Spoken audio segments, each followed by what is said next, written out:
ওয়ালাইকুম, welcome to binary academy.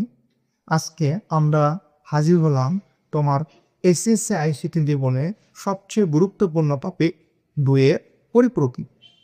কারণ এই টপিক থেকে সবসময় কী থাকে, প্রশ্ন থাকে, কখনোই মিস চায় না। তা আজকে আমরা শিখব এ দুয়ের পরিপূরক কী, এ দুয়ের পরিপূরক কেন দরকার এবং দুয়ের পরিপূরক কীভাবে করতে হয়। তা প্রথমে আসি দুয়ের পরিপূরক কীভাবে করতে হয়।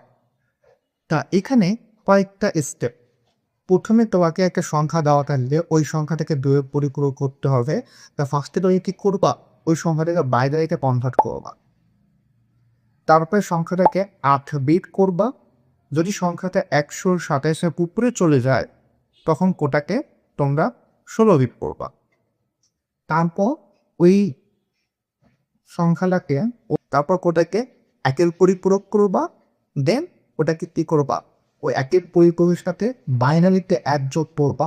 আমরা যে মানটা পাবা ওটাই কি দুয়ের পরিপূরক। চলো একটা এক্সাম্পলের মাধ্যমে দেখি। আমাদের দেওয়া আছে 10-এর দুয়ের পরিপূরক নির্ণয় করতে হবে। তা ফার্স্টে আমরা এই যে 10 ডেসিমেলে দেওয়া আছে এটাকে মাইলেকে কনভার্ট করি। এ বাইনারি মান 1010।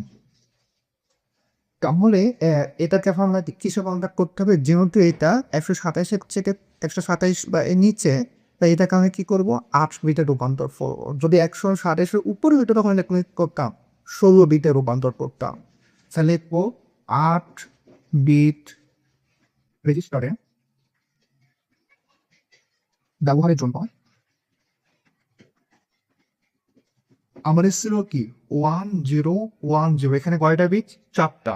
আরো শর্ট কয় কামারে আরো 4টা বিট কম, এইরকম সামনে দিব 4টা শূন্য দেব। আমাদের দুইটা স্টেপ ক্লিয়ার। আবার 3 নাম্বার যে স্টেপটা কি করব, একের পরিপূরক নির্ণয় করব। কিভাবে করবো দেখো, এখানে আমরা লিখবো 10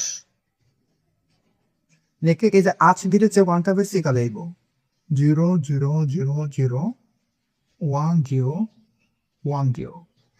এখন যেখানে যেখানে 1 আসছে ওখানে 0 বানাই দেবো, যেখানে 0 আছে ওখানে কি করব 1 বানাই দেবো।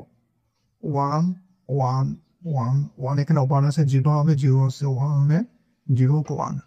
এই যে যেখানে 0 ছিল ওখানে 1 বানিয়ে দিলাম, যেখানে 1 ছিল ওখানে 0 বানিয়ে দিলাম।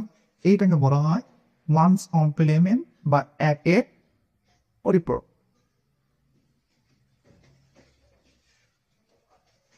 এখন এই যে মানটা পাইলাম একের পরিপূরক, এখন এর সাথে আমরা বাইনারি টাইম যোগ করবো। আমরা যে মানটা পাবো ওটা হয়ে যাবে আমাদের দুইয়ের পরিপূরক। আমরা বাইনারিতে এক যোগ করলে দুইটা লেখা চায় না।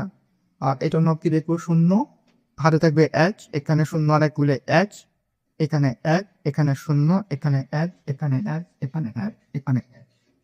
হয়ে গেল কি আমাদের দুইয়ের পরিপূরক। এখানে তো খেয়াল রাখতে হবে, এই আমরা কয়টা বিট দিচ্ছিলাম 8টা।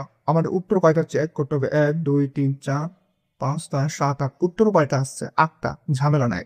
বা অনেক সময় 9টা আসবে, তখন কি করতে হবে, সামনের বিটটাকে বাদ দিয়ে দিতে হবে। তা এটা ছিল কি 10, যে মানটা পেলাম এটা হবে -10। আর এটা কি আমাদের 2 এর পরিপূরক।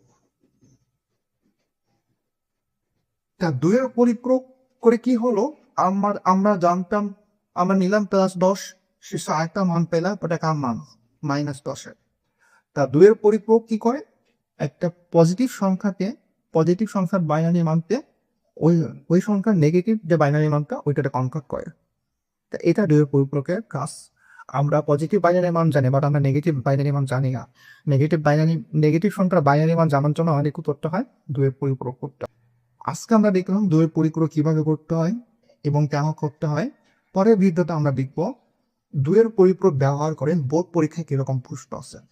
তা ওটা যদি তুমি বোর্ড পরীক্ষায় 2 এর পরিপূরকের সম্পূর্ণ মার্ক পেতে চাও, পরের ভিডিওগুলো অবশ্যই